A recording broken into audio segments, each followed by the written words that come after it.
కర్ణాటకం climax లో high drama కొనసాగుతోంది. CM పదవికి రాజీనామా చేసేందుకు సిద్ధరామయ్య లోక్ భవన్ కు వెళ్లారు. ఇప్పటికే ఫ్యాక్స్ ద్వారా రిజైన్ లెటర్ పంపిన సిద్ధరామయ్య ఇప్పుడు స్వయంగా వెళ్లారు. అయితే ఇంటి నుంచి బయలుదేరే సమయంలో సిద్ధరామయ్య వాహనాన్ని ఆయన అభిమానులు అడ్డుకునే ప్రయత్నం చేశారు. సీఎం పదవికి రాజీనామా చేయొద్దంటూ ఆందోళన చేశారు. అయితే వారిని దాటుకుంటూ ముందుకు వెళ్లారు సిద్ధరామయ్య. హైకమాండ్ నిర్ణయం మేరకు సీఎం పదవి నుంచి దిగిపోనున్నారు.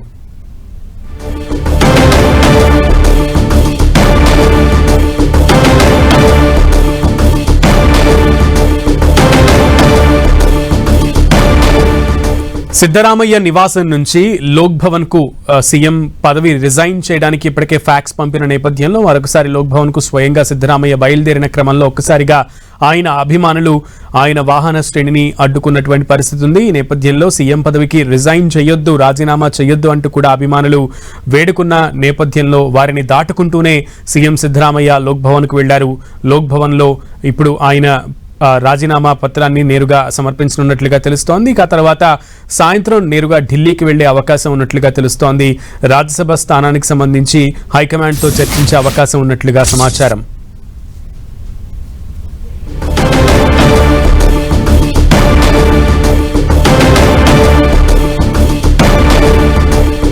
మొత్తానికి ఫ్యాక్స్ ద్వారా కర్ణాటక సీఎం సిద్ధరామయ్య తన రాజీనామా లేఖను పంపించినప్పటికీ నేరుగా లోక్ భవన్ కు వెళ్లడానికి కారణం ఏంటి, ఆంతర్యం ఏంటి, అండ్ అలాగే ఏం జరగబోతోంది, కర్ణాటకం ఎటు మలుపు తిరగబోతుంది అనే దానికి సంబంధించిన సమాచారం గోపి అందిస్తారు. మా ప్రతినిధి గోపి. ముఖ్యమంత్రి పదవికి రాజీనామా చేసుకోవాలంటూ కూడా నిర్ణయించుకోవడము, ఆ తర్వాత ఆయన పార్టీ శ్రేణులకు ఈ రోజు బ్రేక్ఫాస్ట్ మీట్ లో ఇటు కేబినెట్ మంత్రులందరికీ కూడా ఆయన ఆ సమాచారాన్ని కూడా ఇవ్వడం జరిగింది. అయితే ఆ తర్వాత ఏదైతే ప్రస్తుతం కర్ణాటక గవర్నర్ దావర్ చంద్ గెహ్లాట్ బెంగళూరులో అందుబాటులో లేకపోవడం తోటి ఆయన పిఏకు ఫ్యాక్స్ ద్వారా ఆయన రాజీనామా లెటర్ ను కూడా పంపించడం జరిగింది. ప్రస్తుతం ఆయన సిద్ధరామయ్య ఇటు లోక్ భవన్ కు చేరుకున్నారు. అయితే 2 గంటల 30 నిమిషాల నుంచి 3 గంటల వరకు సమయాన్ని ఇవ్వడం తోటి ఆయన ఆ సమయానికి లోక్ భవన్ కి చేరుకోవడం జరిగింది. అయితే గవర్నర్ అందుబాటులో లేరు అన్న అంశం అయితే ఇప్పటికే సిద్ధరామయ్యకు గవర్నర్ కార్యాలయం చెప్పడం జరిగింది. అయితే ప్రొసీజర్ ప్రకారంగా ఏదైతే రాజ్యాంగ నిబంధనలకు అనుగుణంగానే ఆయన ఈ వ్యక్తిగత కార్యదర్శికి తన రాజీనామా లేఖను ఇవ్వనున్నారు. ఆ తర్వాత ఆయన ఢిల్లీకి బయలుదేరి రానున్నారు. ముఖ్యంగా కర్ణాటకకు సంబంధించిన అంశము ఏదైతే పవర్ షేరింగ్ కి సంబంధించి 2.5 సంవత్సరాలు సిద్ధరామయ్య, 2.5 సంవత్సరాలు డీకే శివకుమార్ అంటూ కూడా 2023లో హైకమాండ్ నిర్ణయించిన తర్వాత ఈ యొక్క అంశం పైన కూడా ఇటు దీనికి సంబంధించి ఏదైతే పవర్ షేరింగ్ కి సంబంధించి కూడా గత కొద్ది కాలంగా సిద్ధరామయ్య వర్సెస్ డీకే శివకుమార్ లో కొంత అంతర్గత విభేదాలు అయితే ఏర్పడడం జరిగింది. అయితే మొన్న మే 20వ తేదీకి 3 సంవత్సరాలు సిద్ధరామయ్య ప్రభుత్వం పూర్తి చేసుకున్న నేపథ్యంలో ఇక ఉపేక్షించేది లేదు, ఖచ్చితంగా సీఎం పదవి ఇవ్వాల్సిందే అంటూ కూడా ఆయన హైకమాండ్ ను కోరడం జరిగింది. ఆ తర్వాత జరిగిన సమావేశంలో ఏదైతే ఇందిరాభవన్ లో గత 3 రోజుల క్రితం జరిగిన ఈ యొక్క సమావేశంలో రాజ్యసభకు సంబంధించిన ప్రధాన అంశము ఎజెండాగా ఈ మీటింగ్ కూడా కొనసాగడం జరిగింది. దానికి సిద్ధరామయ్య, ఇద్దరు రాష్ట్ర మంత్రులతో పాటు డీకే శివకుమార్ కూడా ఆ యొక్క భేటీలో పాల్గొనడం జరిగింది. అయితే రాజ్యసభకు సంబంధించి మల్లికార్జున ఖర్గే రాజ్యసభ కాలం ముగిస్తూ ఉండడంతో దాంతో పాటు ఆయన రాజ్యసభలో ప్రతిపక్ష నేతగా ఉన్న మల్లికార్జున ఖర్గే పదవి కాలం ముగిస్తుండడంతో ఆ స్థానాన్ని సిద్ధరామయ్య తోటి భర్తీ చేయాలనుకుంటున్నట్టుగా కూడా హైకమాండ్ ఆయనకు చెప్పడం జరిగింది. డీకే శివకుమార్ ను ముఖ్యమంత్రిగా నియమిస్తూ సిద్ధరామయ్యను రాజ్యసభ సభ్యుడితో పాటు ప్రతిపక్ష నేతగా నియమించేందుకు కాంగ్రెస్ హైకమాండ్ నిర్ణయం తీసుకుంది. అయితే దీనిపైన సిద్ధరామయ్య తన సన్నిహితులతో చర్చించిన తర్వాత నిర్ణయం ప్రకటిస్తానంటూ కూడా ఆయన చెప్పడం జరిగింది. ఆ తర్వాత హైకమాండ్ సూచనల మేరకు ఆయన రాజీనామా చేస్తానంటూ కూడా ప్రకటించారు. అయితే రాజీనామా చేస్తానని చెప్పిన తర్వాత కూడా జరుగుతున్న పరిణామాలంతా కూడా కొంత ఆసక్తికరంగా మారిందని చెప్పొచ్చు. ముఖ్యంగా ఆయన నివాసంలో చేసిన బ్రేక్ఫాస్ట్ మీటింగ్ సంబంధించి చూస్తే ఈ రోజు ఉదయం బ్రేక్ఫాస్ట్ మీట్ కి వచ్చిన డీకే శివకుమార్ తోటి ఆయన ప్రత్యేకంగా సమావేశమయ్యారు. ఆ సమావేశ సందర్భంగా కూడా డీకే శివకుమార్ తనను ఆశీర్వదించాల్సిందిగా కూడా సిద్ధరామయ్య కాలు మొక్కడం జరిగింది. అయితే ఆ సిద్ధరామయ్య కూడా తన సపోర్ట్ ఎప్పుడు ఉంటుందంటూ కూడా డీకే శివకుమార్ కు చెప్పడం జరిగింది. సో ఇటువంటి నేపథ్యంలో కర్ణాటక రాజకీయాల పైన ఇటు విపక్ష పార్టీ అయిన బీజేపీ నేతలు కూడా ఇదంతా కూడా పార్టీలో చీలికగా అభివర్ణిస్తూ సోషల్ మీడియాలో పోస్టులు చేయడం జరిగింది. కానీ కాంగ్రెస్ పార్టీ మాత్రం దీనికి సంబంధించి ఒక క్లారిటీ ఇచ్చే ప్రయత్నం చేశారు. సిద్దిరామయ్యకు ఏదైతే జాతీయ స్థాయిలో రాజ్యసభ స్థానంతో పాటు ప్రతిపక్ష నేత హోదా కూడా ఇచ్చేందుకే ఆయనను ముఖ్యమంత్రి పదవి నుంచి రాజీనామా చేయించి ఇటు దేశ రాజకీయాల్లోకి ఆయనను అధిష్టానం ఆహ్వానిస్తుంది. కానీ ఇక్కడ ఎటువంటి విభేదాలు తమలో లేవు అనేది కూడా కాంగ్రెస్ నేతలు అయితే చెప్తున్నారు. మరి ఇప్పటికే లోక్ భవన్ కి చేరుకున్న సిద్దిరామయ్య తన రాజీనామా పత్రాన్ని ఇటు లోక్సభ సెక్రటరీతో పాటు ఆయన వ్యక్తిగత కార్యదర్శికి కూడా అందజేయనున్నారు. ఆ తర్వాత ఢిల్లీకి బయలుదేరి రానున్నారు. గోపి, అయితే ఇక్కడ అంటే ఉదయం బ్రేక్ఫాస్ట్ మీట్ లో నాయకులందరికీ కార్యవర్గానందరికీ కూడా ఆయన తన అభిప్రాయాన్ని తెలియజేసి సీఎం పదవి నుంచి తాను తొలగుతానన్నటువంటి ఒక సంకేతాలను అయితే బ్రేక్ఫాస్ట్ మీట్ లో ఇచ్చారు. కానీ ఆ అభిమానులు ఆయన వర్గం వారు ఇప్పుడు ఆందోళనలు చేస్తున్నటువంటి పరిస్థితి ఉంది. సో వారికి కూడా క్లారిటీ ఇచ్చే అవకాశం ఉందా లోక్ భవన్ నుంచి తిరిగి రాగానే సిద్ధరామయ్య? అయితే మొదట ఈ బ్రేక్ఫాస్ట్ మీట్ అనంతరం ఇటు ఇరువురు నేతలు కూడా ఒక జాయింట్ ప్రెస్ మీట్ పెట్టాలనేది కూడా నిర్ణయించుకోవడం జరిగింది. కానీ ఇటు కొంత సమయాభావం ఇందులో కీలకమైన అంశాలు కొన్ని ముడిపడి ఉండడంతో ఈ మీటింగ్ అయితే చేయలేకపోయారు.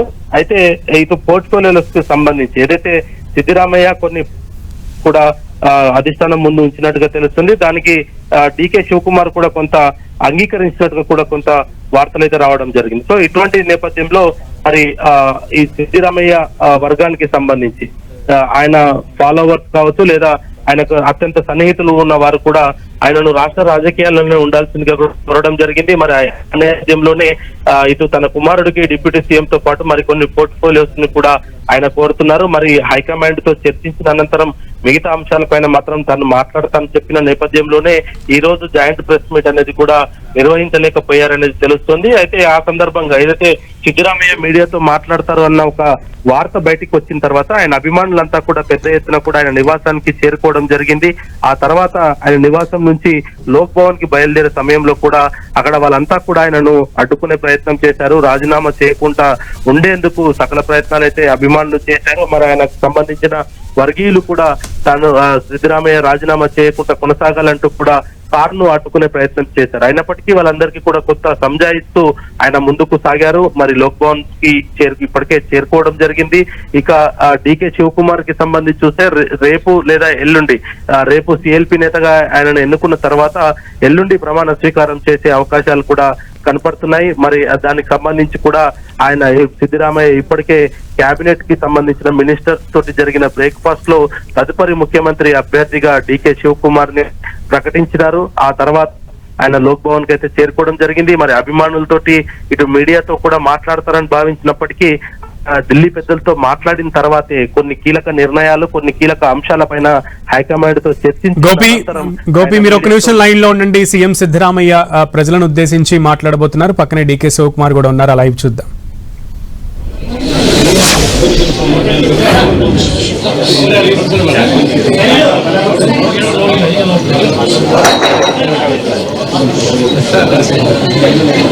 ಆಯ್ತಾ ಎಲ್ಲ ಸೆಟ್ಲ್ ಆದ್ರ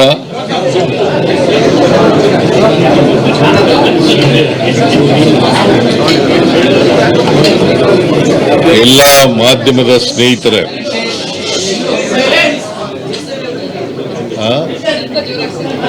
ಇನ್ನು ಜೋರಾಗಿ ಮೈಕ್ ಇಲ್ವಾ?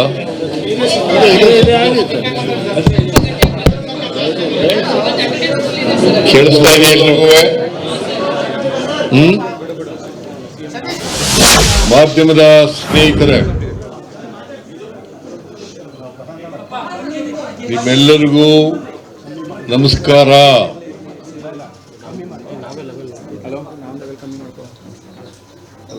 ನಾನು ಮುಖ್ಯಮಂತ್ರಿ ಸ್ಥಾನಕ್ಕೆ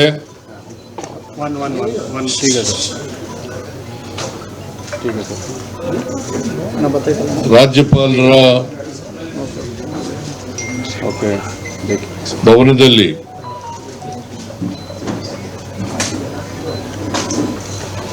ರಾಜೀನಾಮೆಯನ್ನು ಸಲ್ಲಿಸಿದ್ದೇನೆ.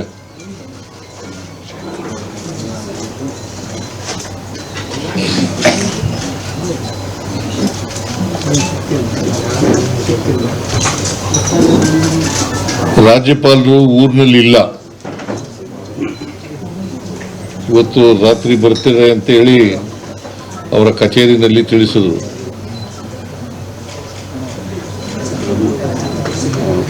ಆದ್ರಿಂದ ರಾಜೀನಾಮೆ ಪತ್ರವನ್ನ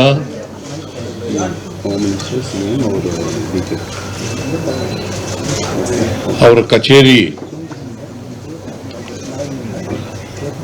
ಅವರ ಕಾರ್ಯದರ್ಶಿ, ಅವರ ಬಳಿ ಕೊಟ್ಟಿದ್ದೇನೆ.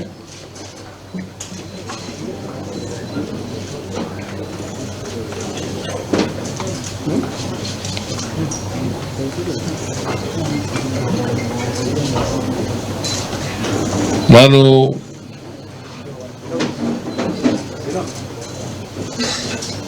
ಮೊದಲಿನಿಂದಲೂ ಹೇಳ್ತಿದ್ದೆ, ಅನೇಕ ಸಾರಿ ಹೇಳಿದ್ದೀನಿ ಮಾಧ್ಯಮದವರು ಮುಂದೆ ಮತ್ತು ಹೊರಗಡೆ,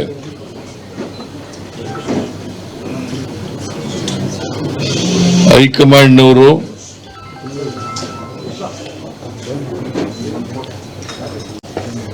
ಯಾವಾಗ ಸೂಚಿಸ್ತಾರೆ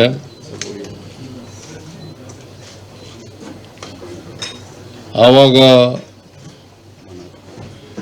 ರಾಜೀನಾಮೆಯನ್ನು ಕೊಡುತ್ತೇನೆ ಅಂತ ಹೇಳಿದ್ದೆ. ಅದರ ಪ್ರಕಾರ ಮೊನ್ನೆ ಹೈಕಮಾಂಡ್ನವರು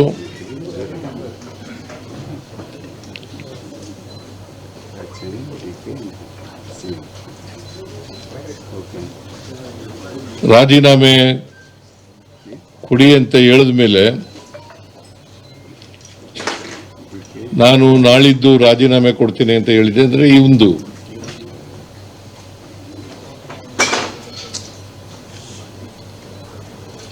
ಹಾಗಾಗಿ ಇವತ್ತು ರಾಜೀನಾಮೆಯನ್ನು ಸಲ್ಲಿಸ್ತಾ ಇದ್ದೇನೆ.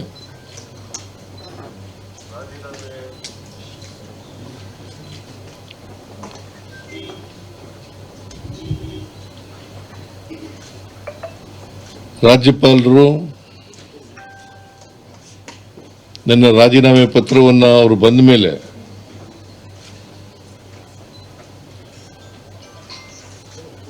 ಅಂಗೀಕಾರ ಮಾಡ್ತಾರೆ ಅಂತೇಳಿ ಸಂಪೂರ್ಣ ವಿಶ್ವಾಸ ಇದೆ. ಯಾಕಂದ್ರೆ ಸಂವಿಧಾನದ ಪ್ರಕಾರ ಮಾಡಲೇಬೇಕು.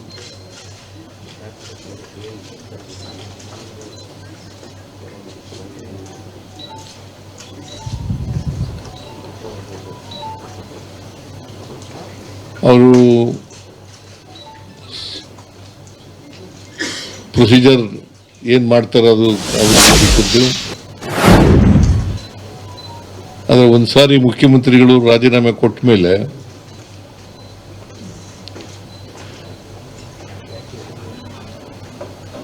ಅಂಗೀಕಾರ ಮಾಡಿ ಮುಂದಿನ ಮುಖ್ಯಮಂತ್ರಿಗೆ ಅವಕಾಶ ಮಾಡಿಕೊಡ್ಬೇಕಾಗಿರ್ತಕ್ಕಂಥದ್ದು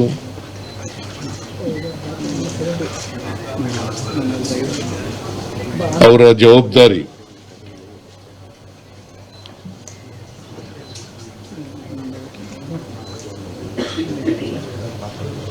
ನಮ್ಮ ಪಕ್ಷ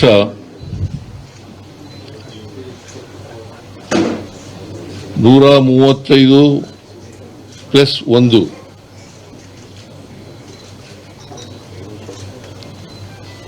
ಸ್ಥಾನಗಳನ್ನು ನಾವು ಪಡೆದಿದ್ದೇವೆ.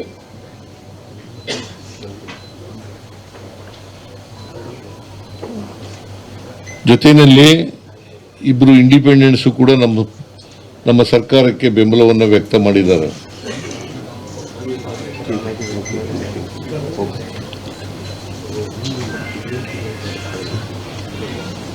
ಅದರಿಂದ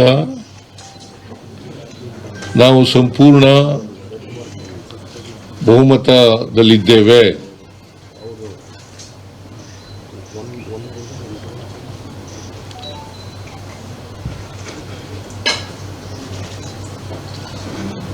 ಅದರಿಂದ ಮುಂದಿನ ಮುಖ್ಯಮಂತ್ರಿಗೆ ಅವಕಾಶ ಮಾಡಿಕೊಡಬೇಕಾಗಿರ್ತಕ್ಕಂಥದ್ದು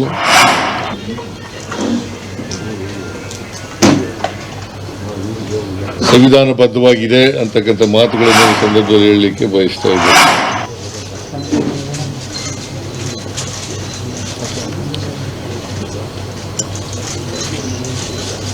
ಕರ್ನಾಟಕದ ಮೇರು ನಟ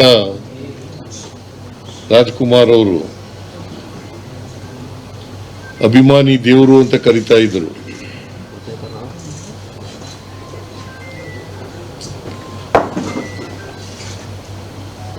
ನಾನು ರಾಜಕಾರಣಿ,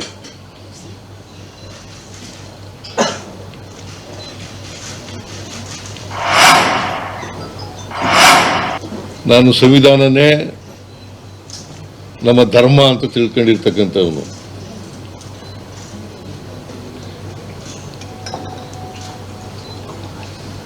ಮತದಾರರೇ ನಮ್ಮ ಅಭಿಮಾನಿ ದೇವರು.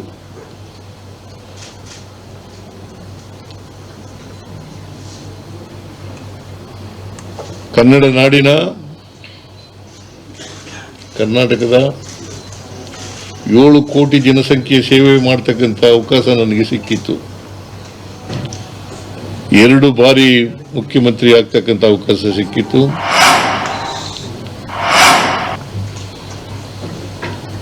ಎರಡು ಬಾರಿ ವಿರೋಧ ಪಕ್ಷದ ನಾಯಕನಾಗ್ತಕ್ಕಂಥ ಅವಕಾಶ ಸಿಕ್ಕಿತ್ತು.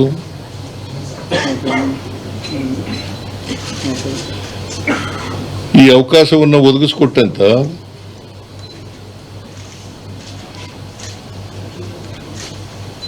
ಸೋನಿಯಾ ಗಾಂಧಿ ಅವರಿಗೆ,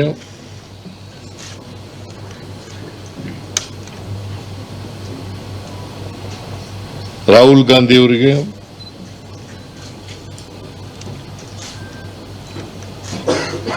ನಮ್ಮ ಅಧ್ಯಕ್ಷರಾದಂಥ ಮಲ್ಲಿಕಾರ್ಜುನ ಖರ್ಗೆ ಅವರಿಗೆ,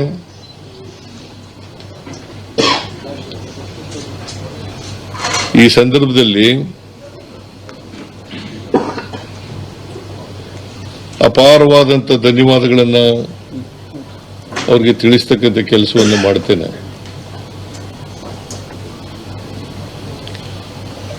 ನಾನು ಕಾಂಗ್ರೆಸ್ ಸೇರಿದ್ದು 2006.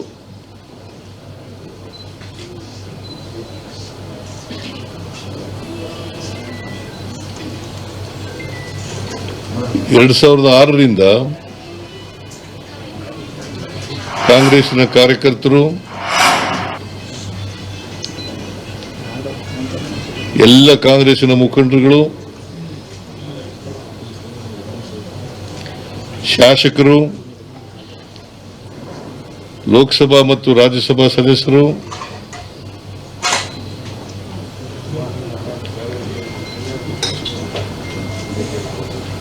ನನಗೆ ಪ್ರೀತಿಯನ್ನು ತೋರಿಸಿದ್ದಾರೆ, ಅವಕಾಶವನ್ನು ಕಲ್ಪಿಸಿಕೊಟ್ಟಿದ್ದಾರೆ.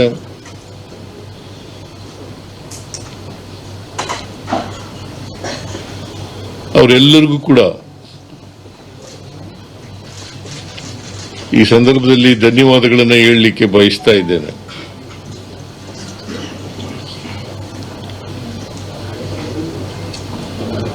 ನಾನು 2 ಸಾರಿ ಮುಖ್ಯಮಂತ್ರಿ ಆಗಿರುವಾಗ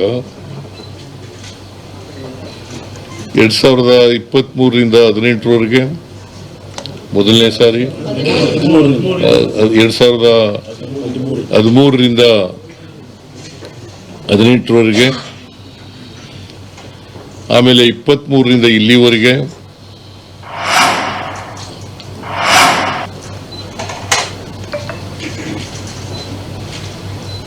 ಈ ಸಂದರ್ಭದಲ್ಲಿ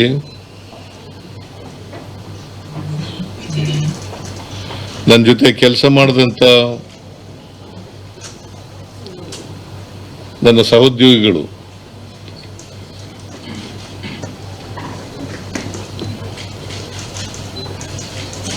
ಅವರು ಎಲ್ಲ ರೀತಿಯಲ್ಲೂ ಕೂಡ ಬೆಂಬಲವನ್ನ, ಸಹಕಾರವನ್ನ, ಪ್ರೀತಿಯನ್ನ ನನ್ನ ಮೇಲೆ ವ್ಯಕ್ತ ಮಾಡಿದ್ದಾರೆ. ಅದಕ್ಕಾಗಿ ನಾನು ಯಾವಾಗಲೂ ಕೂಡ ಚಿರಋಣಿಯಾಗಿರ್ತೇನೆ ಅಂತಕ್ಕಂಥ ಮಾತುಗಳನ್ನ ಈ ಸಂದರ್ಭದಲ್ಲಿ ತಿಳಿಸಲಿಕ್ಕೆ ಬಯಸ್ತಾ ಇದ್ದೇನೆ.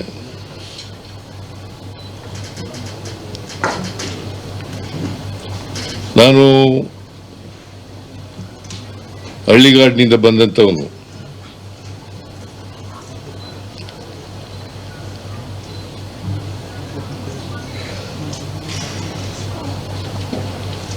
ನಾನು ಮುಂದೊಂದು ದಿನ ಶಾಸಕನಾಗ್ತೇನೆ, ಮಂತ್ರಿ ಆಗ್ತೇನೆ, ಮುಖ್ಯಮಂತ್ರಿ ಆಗ್ತೇನೆ, ವಿರೋಧ ಪಕ್ಷದ ನಾಯಕನಾಗ್ತೇನೆ ಅಂತಕ್ಕಂಥ ಕನಸು ಕಂಡಿರಲಿಲ್ಲ.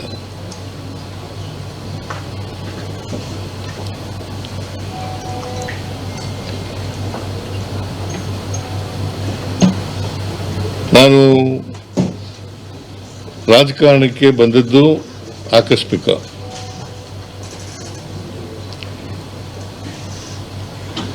ಯಾಕಂದ್ರೆ ನಮ್ಮ ಕುಟುಂಬದವರು ಯಾರು ಕೂಡ ರಾಜಕಾರಣದಲ್ಲಿ ಇರಲಿಲ್ಲ.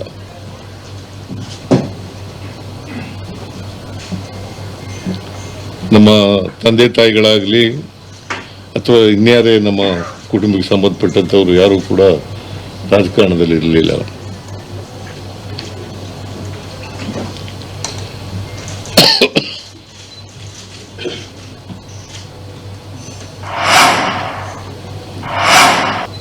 ನಾನು ಮೊದಲಿನಿಂದಲೂ ಕೂಡ ರಾಜಕಾರಣಕ್ಕೆ ಬಂದಂದಿನಿಂದ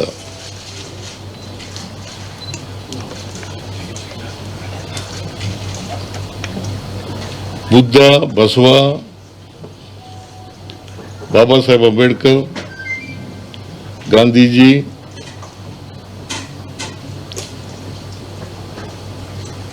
ಇವರ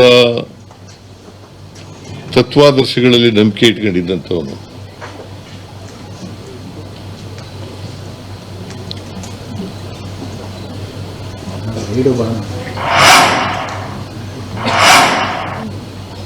ಸಂವಿಧಾನದಲ್ಲಿ ಅಪಾರವಾದಂಥ ಗೌರವ ಇಟ್ಕೊಂಡಿರ್ತಕ್ಕಂಥ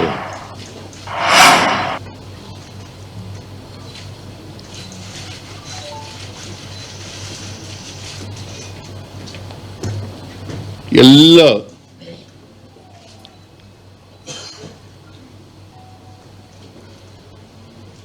ಒಂದು ಕುಟುಂಬವಾಗಿ ಬಾಳಬೇಕು ಅಂತಕ್ಕಂಥದ್ರಲ್ಲಿ ನಂಬಿಕೆ ಇಟ್ಕೊಂಡಿರ್ತಕ್ಕಂಥದ್ದು. ಯಾವುದೇ ಜಾತಿ, ಮತ, ಧರ್ಮ ಇಲ್ಲೇ ಇರ್ತಕ್ಕಂಥ ನಾವೆಲ್ಲರೂ ಕೂಡ ಒಂದು ಕುಟುಂಬವಾಗಿ ಬಾಳಬೇಕು ಅಂತಕ್ಕಂಥದ್ದು ನಂಬಿಕೆ ಇಟ್ಕೊಂಡಿರ್ತಕ್ಕಂಥದ್ದು. ಮತ್ತೆ ಆರ್ಥಿಕವಾಗಿ, ಸಾಮಾಜಿಕವಾಗಿ ಈ ದೇಶದ ಸಂಪತ್ತು, ಅಧಿಕಾರ ಎಲ್ರಿಗೂ ಸಮಾನವಾಗಿ ಹಂಚಿಕೆ ಆಗಬೇಕು ಅಂತಕ್ಕಂಥದ್ರಲ್ಲಿ ನಂಬಿಕೆ ಇಟ್ಕೊಂಡಿರ್ತಕ್ಕಂಥ.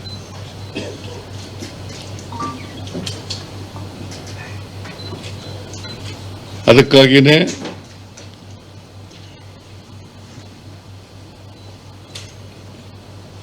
ಬುದ್ಧನ ವಿಚಾರ,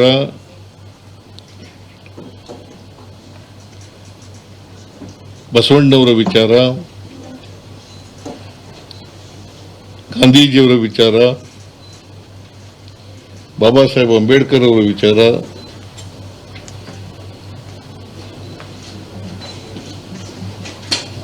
ನಮಗೆ ಆದರ್ಶಪ್ರಾಯ.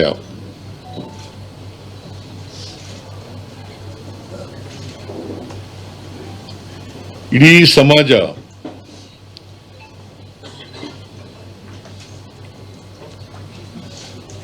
ಕುವೆಂಪು ಅವರು ಹೇಳಿದಂತೆ ಸರ್ವ ಜನಾಂಗದ ಶಾಂತಿಯ ತೋಟ ಆಗಬೇಕು ಅನ್ನೋದ್ರಲ್ಲಿ ನಂಬಿಕೆ ಇಟ್ಕೊಂಡು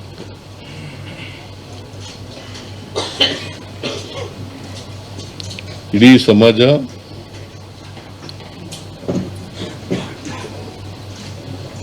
ಸಮಾನತೆಯ ಸಮಾಜ ನಿರ್ಮಾಣ ಆಗಬೇಕು, ಸಮಾನ ಅವಕಾಶಗಳು ಎಲ್ರಿಗೂ ಸಿಗಬೇಕು,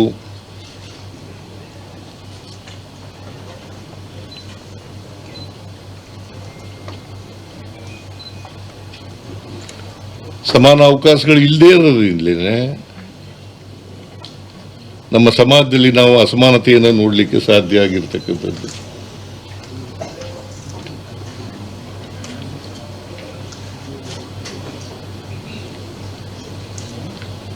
ಈ ಅಸಮಾನತೆ ತೊಲಗಬೇಕಾದ್ರೆ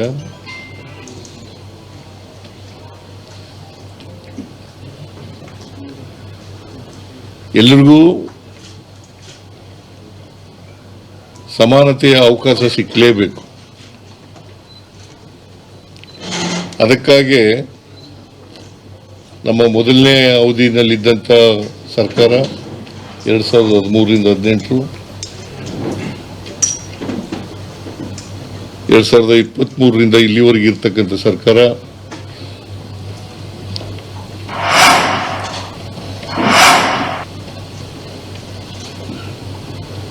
ಸಮಾನ ಅವಕಾಶಗಳು ಸಮಾನತೆ ಬರಲಿಕ್ಕೆ ಪ್ರಯತ್ನಗಳನ್ನು ಮಾಡಿದ್ದೇವೆ. ಮತ್ತೆ ನಾವು ಏನು ಮ್ಯಾನಿಫೆಸ್ಟೋನಲ್ಲಿ ಹೇಳಿದ್ದೋ ಆ ಮ್ಯಾನಿಫೆಸ್ಟೋನಲ್ಲಿ ಹೇಳಿರ್ತಕ್ಕಂಥ ಭರವಸೆಗಳು ಅವುಗಳನ್ನು ಜಾರಿ ಮಾಡತಕ್ಕಂಥ ಪ್ರಾಮಾಣಿಕ ಪ್ರಯತ್ನವನ್ನು ಮಾಡಿದ್ದೇವೆ.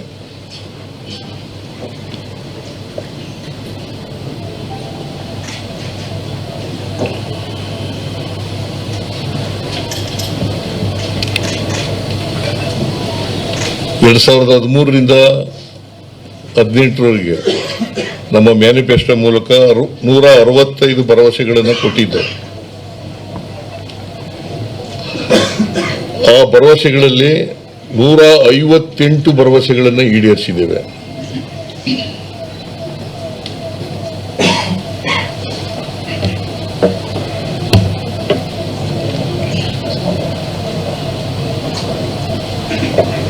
ಆಮೇಲೆ 2023ರ ಮ್ಯಾನಿಫೆಸ್ಟೋ ಮೂಲಕ ಡಾಕ್ಟರ್ ಪರಮೇಶ್ವರ್ ಅಧ್ಯಕ್ಷರಾಗಿದ್ದರು, ಮ್ಯಾನಿಫೆಸ್ಟೋ ಕಮಿಟಿ ಅಧ್ಯಕ್ಷರಾಗಿದ್ದರು. ಆಗ ಸುಮಾರು 550ಕ್ಕೂ ಹೆಚ್ಚು ಭರವಸೆಗಳನ್ನು ಕೊಟ್ಟಿದ್ದು.